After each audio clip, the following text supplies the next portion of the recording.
Episode की शुरुआत में हम देखते हैं कि हमारे प्यारे चॉय यूंग को सिक्योरिटी ऑफिसर्स पकड़कर सिक्योरिटी रूम में ले जाते हैं और उससे पूछते हैं कि तुम किस एडवर्टाइजिंग कंपनी के लिए काम करते हो।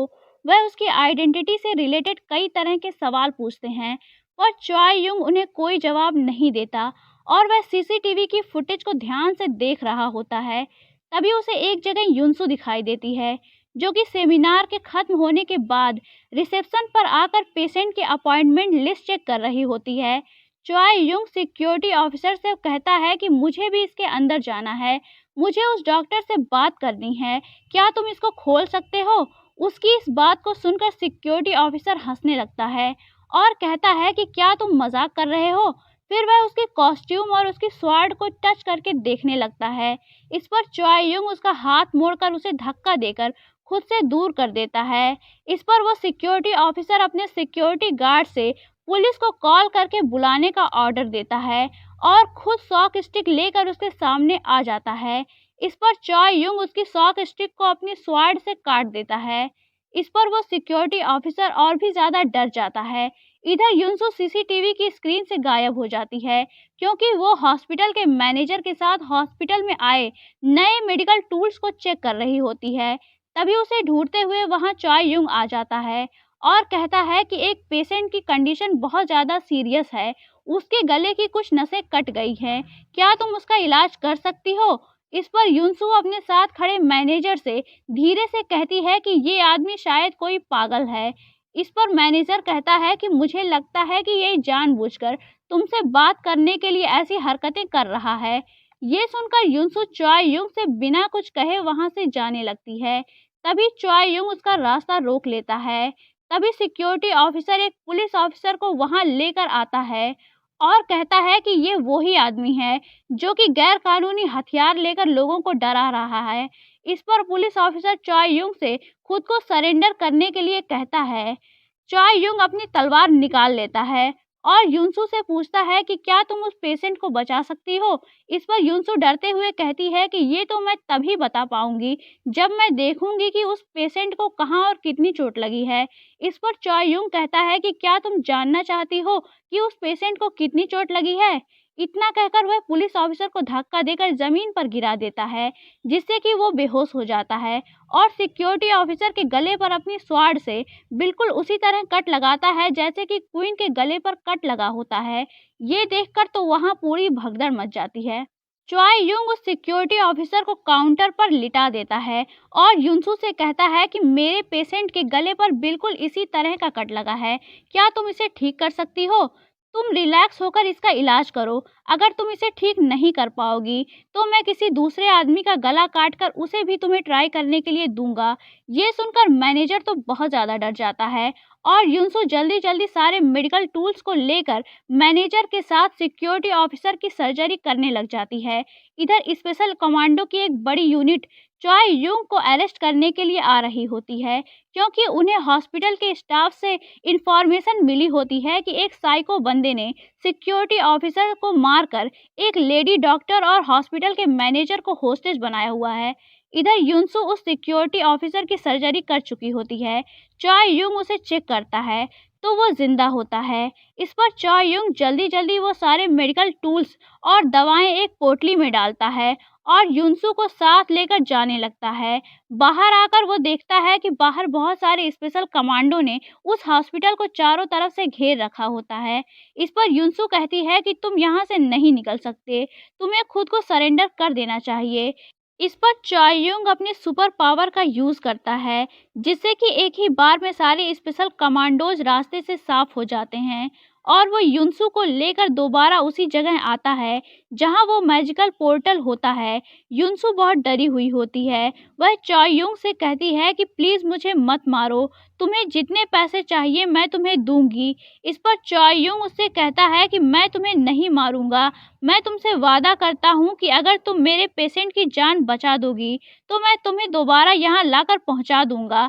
इतना कहकर वो युनसु को और स्पेशल कमांडो की एक शील्ड को लेकर दोबारा उस मैजिकल पोर्टल में एंटर करता है और वापस अपने टाइम में पहुंच जाता है, जहां किंग गोंगमैन और बाकी सारे लोग उसका इंतज़ार कर रहे होते हैं। उसे वापस आता देख सभी खुश हो जाते हैं। युनसू उन सबको हैरानी से देख रही होती है। चॉय यूंग सबको बताता है कि ये हिवन में रहने वाली डिवाइन डॉक्टर है, और फिर चॉय यूंग युनसू को लेकर क्वीन के पास आता है और उनका ट्रीटमेंट करने के लिए कहता है।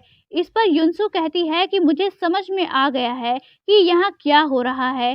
तुम सभी यहाँ किसी मूवी की शूटिंग कर रहे थे और तभी स्टंट करते हुए ये मैडम जख्मी हो गईं, और तुम लोग मीडिया और पुलिस के डर से मुझे किडनैप करके यहाँ ले आए हो इनका इलाज करने के लिए। लेकिन अगर मैं ये ऑपरेशन कर दूंगी तो मेरा कैरियर खत्म हो जाएगा, मेरा लाइसेंस जब्त हो जाएगा।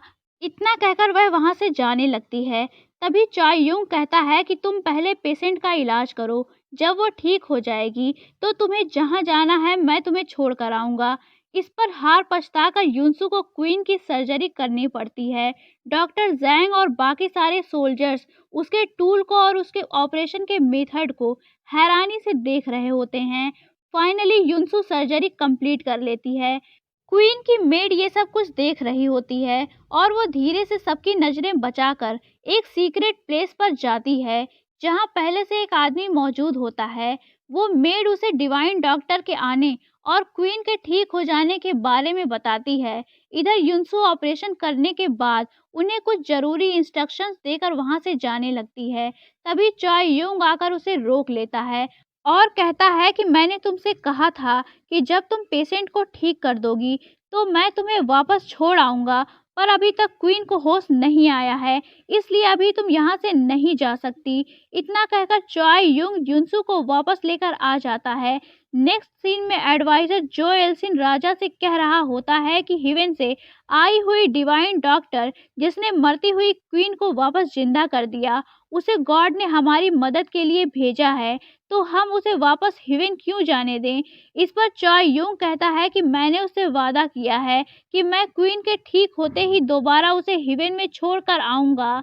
इस पर चॉय यूंग की बात को अनसुना करते हुए एडवाइजर जो एल्सिन राजा को समझाते हैं कि अगर डिवाइन डॉक्टर हमारे साथ गोरियो पैलेस में चलकर रहे तो हमारे कंट्री की पोजीशन हाई हो जाएगी, क्योंकि हमारे पास हिवेन से आई हुई डिवाइन डॉक्टर होगी। नेक्स्ट सीन में हम हमारे मेन विलेन ड्यूक जी च्योल को देखते हैं, जिसे उसका असिस्टेंट मसाज दे रहा होता है। तभी वहाँ उसका भाई क्योन आता है, तो जी च्योल उसे ये ऑर्डर देता है कि वो जाकर गोरियो पैलेस के सभी दरबारियों को ये खबर दे दे कि गोरियो आते वक्त रास्ते में ही प्रिंसेस ऑफ युआन का मर्डर हो गया है। ये सुनकर क्योन तुरंत ऑर्डर को फॉलो करने के लिए निकल पड़ता है। जी च्योल के पास ही उसका सबसे छोटा भाई चुन युम जा बैठा हुआ बांसुरी बजा रहा होता है, और वो अपनी बांसुरी की धुन से एक कॉकरोच को मार देता है। एक्चुअली उसके पास ये सुपर पावर होती है कि वो अपनी बांसुरी की धुन से लोगों को मार सकता है। नेक्स्ट मॉर्निंग युनसू रूम में होती है, तभी वहाँ क्वीन की वही मेड आती है जिसने सीक्रेटली क्वीन के बच जाने और डिवाइन डॉक्टर के आने की इंफॉर्मेशन उस स्ट्रेंजर को दी थी। युनसू उससे कहती है कि मैं तुम्हें बहुत सारे पैसे दूंगी, तुम बस मुझे यहाँ से किसी तरह निकाल दो। इस पर वो मेड पीछे वाले डोर का लॉक ओपन करके वहाँ से चली जाती है। मौका देखकर युनसू वहाँ से खिसक लेती है। इधर चॉय यूंग ने बाओ से युनसू पर नजर रखने के लिए कहा होता है, इसलिए बाओ युनसू के रूम में उसे देखने के लिए जाता है, तो वहाँ वो देखता है कि वहाँ कोई नहीं होता और पीछे का डोर ओपन होता है। तो बाओ तुरंत युनसू के पीछे जाता है, तो वो देखता है कि युनसू भाग रही होती है। बाओ उसका पीछा करता है। भागते भागते युनसू एक कपड़े की दुकान में छुप जाती है, पर उसे वहाँ वही स्ट्रेंजर गुंडा देख लेता है जिसे उस मेड ने सीक्रेटली इंफॉर्मेशन दी थी। बाओ भी वहाँ पहुँच जाता है और वह वहाँ मौजूद एक सर्वेंट से डिवाइन डॉक्टर के भागने की खबर चॉय यूंग तक पहुँचा देता है और खुद वह डॉक्टर पर नजर रखने की कोशिश करता है।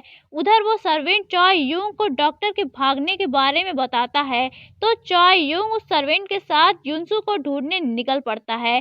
यही ये पार्ट एंड होता है। तो दोस्तों, अगर आप जानना चाहते हैं कि कहानी में आगे क्या हुआ तो बने रहिए मेरे साथ और अगर आपने अभी तक चैनल को सब्सक्राइब नहीं किया है तो चैनल को सब्सक्राइब करके बेल आइकन पर भी क्लिक कर लीजिए ताकि आपको हमारे आने वाली वीडियोस की इंस्टेंट नोटिफिकेशन मिलती रहे। तो चलिए मिलते हैं नेक्स्ट वीडियो में। तब तक के लिए take care and good bye.